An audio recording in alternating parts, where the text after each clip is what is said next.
और झारखंड में कड़ाके की ठंड पड़ रही है, लेकिन इस ठिठुरती भरी ठंड में सरकारी स्कूल के नौनिहाल ठिठुरने को मजबूर हैं, क्योंकि सरकार की ओर से दी जाने वाली पोशाक की राशि अभी तक बच्चों को नहीं मिल सकी है।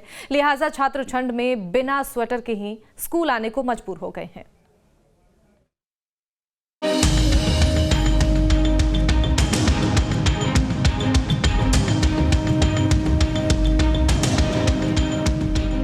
ठंड ने दस्तक दे दी है। सर्द हवाओं के साथ अब ठिठुरन का एहसास होने लगा है। पहाड़ी क्षेत्रों में तो बिना गर्म कपड़ों के घर से बाहर निकलना भी मुश्किल हो रहा है। लेकिन जरा एक नजर डालिए इन मासूम बच्चों पर जो स्कूल ग्राउंड में खेल रहे हैं। इनके शरीर पर ना तो स्वेटर है, ना पैरों में जूते, लेकिन चेहरे पर मुस्कान ऐसी कि किसी का भी दिल जीत ले। बच्चों को मानो ठंड का एहसास ही नहीं हो रहा है। क्या करें, ये तो बच्चे हैं, खेल कूद में सब भूल जाते हैं, और अगर याद भी आता है तो ठिठुर कर क्लास में बैठ जाते हैं, क्योंकि इसके अलावा इनके पास और कोई चारा नहीं है। सरकार की ओर से गर्म कपड़ों के लिए मिलने वाला पैसा अभी तक इनके खातों में नहीं पहुंचा है। लिहाजा ये मासूम इस ठंड में बिना स्वेटर के ही स्कूल जाने को मजबूर हैं। झारखंड शिक्षा परियोजना ने अगस्त में ही सभी जिलों को इसके लिए राशि उपलब्ध करा दी थी। साथ ही बच्चों का बैंक खाता खुलवाकर पैसों को ट्रांसफर करने का आदेश भी दे दिया था। इतना ही नहीं, विभाग ने जिलों को 15 नवंबर तक बच्चों को पोशाक की उपलब्धता सुनिश्चित कराने को कहा था। लेकिन बच्चों के खातों में पैसे ही नहीं आए तो पोशाक कहां से खरीदेंगे। बता दें कि राज्य में 38 लाख से ज्यादा बच्चों को पोशाक दिया जाना है। इनमें से अब तक 24 लाख के करीब बच्चों को ही राशि मिली है। वहीं 13 लाख से ज्यादा बच्चे आज भी ठंड से ठिठुरने को मजबूर हैं। राज्य में पहली से 5वीं तक के बच्चों को 2 सेट पोशाक और 1 स्वेटर, इसके अलावा 1 जूते के लिए 600 रुपए दिए जाते हैं।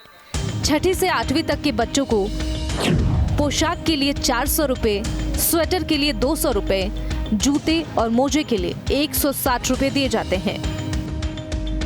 सरकारी स्कूलों में 8वीं तक के सभी छात्राओं, अनुसूचित जाति और अनुसूचित जनजाति के छात्रों को पोशाक के लिए 60% राशि केंद्र सरकार और 40% राशि राज्य सरकार देती है। ये पैसा समग्र शिक्षा अभियान के तहत दिया जाता है। इसके अलावा अन्य छात्रों को पोशाक की राशि राज्य सरकार की ओर से दी जाती है, लेकिन अभी भी लाखों छात्रों को ये पैसा नहीं मिल पाया है।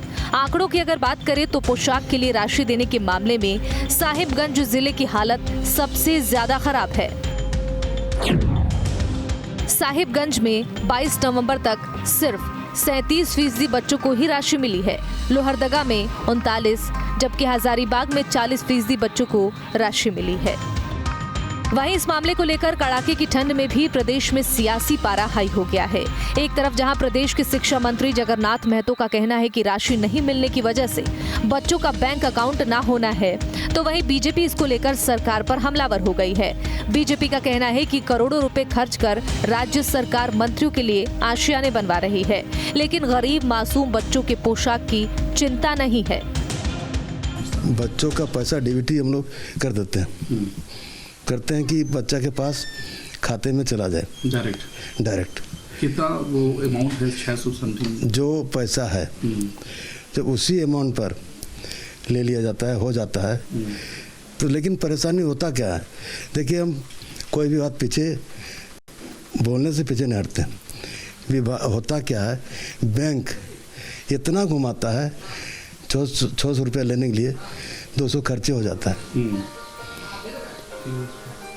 परेशान हो जाते हैं, उसका अभिभावक परेशान हो जाता है।